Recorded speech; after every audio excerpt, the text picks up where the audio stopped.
Hello guys, আসসালামু আলাইকুম। সবাই কেমন আছেন? শুভ সকাল। তো সকাল সকাল দেখেন প্রচুর কুয়াশা পড়ছে।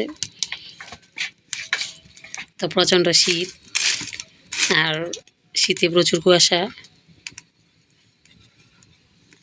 তো এই শীতের মাঝে সকাল সকাল রুম থেকে উঠতে খুবই কষ্ট লাগে। তো এই দিক দিয়ে দেখেন এখন বাজে দুপুর 12টা, আর আকাশে একটু ফর্সা হচ্ছে। তো আমার টমেটো গাছে কিন্তু অটোমেটিক কিছু সার দিয়েছিলাম, যার জন্য টমেটো গাছগুলো সবুজ সবুজ আকার ধারণ করছে। আর মরিচ গাছটাও দেখেন মাশাআল্লাহ, মরিচ গাছে নতুন করে শাক গজাইতেছে। তো কিছু ফুল ফুটতেছে, তো জানি না মরিচ হবে কিনা। তো আমার কিন্তু অনেক শখ ছাদ বাগান করার। তো সবাই আমার জন্য দোয়া করবেন যেন আমি ছাদ বাগান করতে পারি। আর আমার লাউ গাছটার মাঝেও কিন্তু আমি সার হসপিটাল দিয়েছিলাম। আর এখন দেখেন লাউ গাছের পাতাগুলো মাশাআল্লাহ বড় হইতেছে। আর এদিকে দেখেন আমার শশা গাছটা কীরকম জানি একটুনি পাতা টাতা মরে যাচ্ছে, তো জানি না কেন এরকম হচ্ছে। আর এদিকে ফুলকপির চারা লাগাইছিলাম, তো ফুলকপির চারাগুলো দেখেন মাশাআল্লাহ। খুব ফুলকপি গাছে মনে হয় না বেশি খরচা লাগে, কারণ যেহেতু আমি এখন পর্যন্ত কোনো কিছু দিই নাই। তো সব আমার জন্য দোয়া করবেন। আর এদিক দিয়ে চলে আসলাম বাবার বাড়িতে। তো আমার বোনরা চলে যাবে শ্বশুর বাড়িতে। তো আজকে ওরা বিরিয়ানি রান্না করবে, বলতেছে আমি রান্না করতে। তো এখন দেখেন চুলাতে জাল ধরিয়ে দিলাম। ওই দিক দিয়ে মুরগি, পেঁয়াজ সব কিছু রেডি করে ফেলেছি। তো প্রথমে চুলাতে জাল ধরিয়ে নিচ্ছি। তো মাটি চুলায় রান্না করতে কিন্তু খুবই ভালো লাগে। তো পেঁয়াজটা প্রথমে ভালো করে কষিয়ে নিচ্ছি। তো সাথে দিয়ে দিলাম এলাচ, দারচিনি, তেজপাতা। আর এখন পেঁয়াজটা নাড়াচাড়া করতেছি। এদিকে আমি লবণ দিয়ে দিলাম। পেঁয়াজের মাঝে লবণ দিলে পেঁয়াজটা ভালো করে ভাজা হয়। আর এদিক দিয়ে দিয়ে দিচ্ছি অল্প একটু মরিচের গুঁড়ো, যেহেতু মুরগি দিয়ে বিরিয়ানি করব, তার জন্য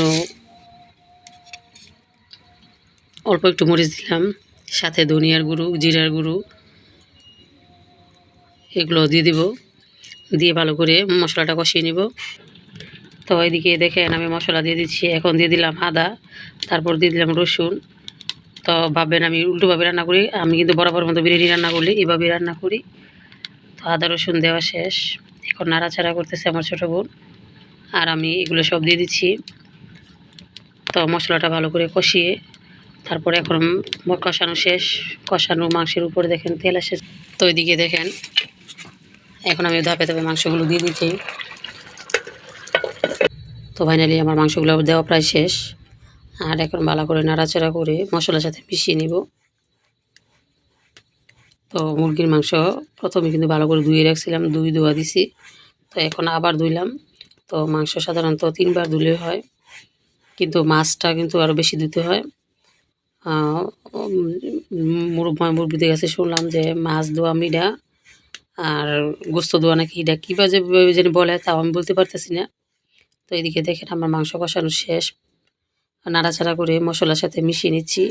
তো এখন কষানোর পালা। আমি কোনো ঝোল দেবো না, ঝোল দিলেও অল্প একটু পানি দেবো যাতে মুরগির মাংস একটু সিদ্ধ হয়। তো ওদিকে মাংস কষানো দেওয়া হয়ে গেল। আর এখন আমি চাউলগুলো ভালো করে ধুয়ে নিচ্ছি। তো এগুলো কিন্তু আমাদের ঘরের করার চাউল, আর মানে কিনা চাউল না। তো আমরা বেশিরভাগই বিরিয়ানি রান্না করি যখন আমাদের ঘরের চাউল দিয়ে। এই চাউলগুলো আমরা ঘরে করি, পোলার চাউলগুলো। তো আমাদের হাতের নিজে জমিতে হয়। তো চাউলগুলো কিন্তু অনেক সুন্দর।